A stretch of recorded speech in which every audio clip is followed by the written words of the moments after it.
you ever hear the story of the Fisher King? No.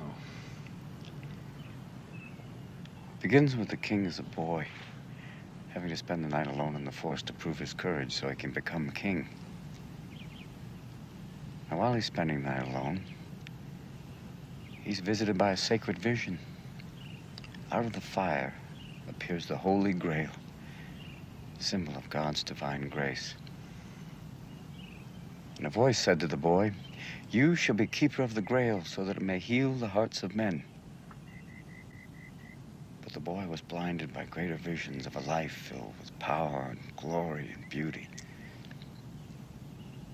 And in this state of radical amazement, he felt for a brief moment not like a boy, but invincible, like God. So he reached in the fire to take the Grail, and the Grail vanished, leaving him with his hand in the fire to be terribly wounded. Now, as this boy grew older, his wound grew deeper, until one day, life for him lost its reason.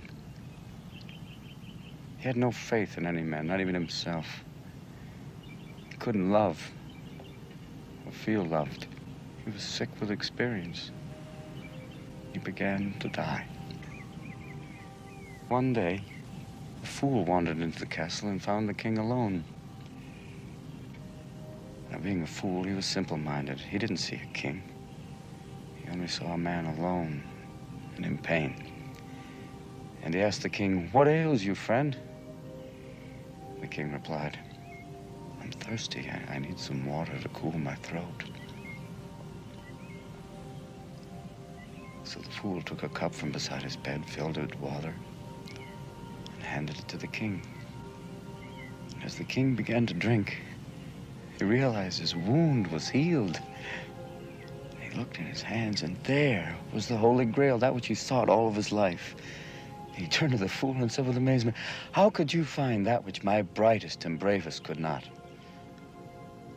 The fool replied, "I don't know. I only knew that you were thirsty.